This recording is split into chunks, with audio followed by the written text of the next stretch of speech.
नमस्कार मित्रांनो, महाराष्ट्र सैनिक राहुल. जनतेचा टॅक्सचा पैसा फक्त रील बनवण्यासाठी कसा उधळला जातोय ना, ते लोकप्रतिनिधी आणि महापालिकेकडनं आपल्याला काहीतरी शिकलं पाहिजे. म्हणजे तुमचा आमचा टॅक्सचा पैसा एकदम बेकार उधळला जातोय.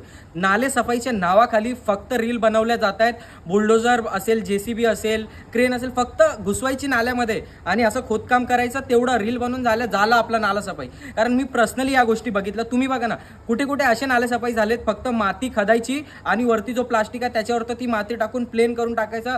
रील व्हिडिओमध्ये असं वाटेल वा काय नाले सफाई झाले. पण खरंच सांगतो मी, जे ही तुंगारेश्वरची नदी आहे, वालीव फाट्यापासनं तुंगार फाटा असेल, मध्ये मोरिया नाका असतील, या पूर्ण क्षेत्रामध्ये राहणारे वस्तू असतील आणि तिकडे भंगारवाल्यांचे दुकान, याचे त्याचे दुकान, त्यांचा एवढा कचरा नाल्यामध्ये जातोय ना, तो नाला मोठा आहे, तो जाम होत नाही, ती नदी आहे. परंतु प्रश्न असा पडतो की तो जो कचरा पावसाने वाहून पुढे जाणार, पुढे ब्लॉकेज होतो, मग पाणी रस्त्यावर येतं. तर या गोष्टीची जबाबदारी कोणाची आहे? आणि जनतेचा टॅक्सचा पैसा हा फुकट चाललाय. जर तुम्ही नाले सफाई करताय, जो कचरा काढताय, तर तुम्ही उचलून घ्या ना, त्या कचऱ्याच्या गाडीमध्ये टाका, डम्पिंग ग्राउंड पर्यंत न्या ना. तुम्ही त्या गोष्टी कशाला करत नाही? म्हणजे ते करायचंच नाहीये. मग JCB पण रीलसाठी तुम्ही उतरवू नका नाल्यांमध्ये. मी खूप ठिकाणी बघितलं, तुमच्याकडे पूर्ण क्लिप्स दाखवतो, आणि किती ठिकाणी नाले सफाई नाही झालेत. सफाई केल्यानंतर तिकडे ज्या औद्योगिक कंपनी आहेत, कोणाचे गाले आहेत, भंगारवाल्यांचे कसले पण, जर त्यांनी कचरा तिकडे टाकला तर त्यांच्यावर कारवाई झाली पाहिजे, जेणेकरून सुरक्षित माहोल असेल. तुम्ही इंडस्ट्रीज बघा, तुंगार फाट्याच्या इथे पण इंडस्ट्रीज माहोल आहे. आता सफाई झाले नाले, काहीतरी जसं झालं असेल ते ढाकून टाकलं, तसं पण अजून इंडस्ट्रीवाले कचरा टाकतायत वेस्ट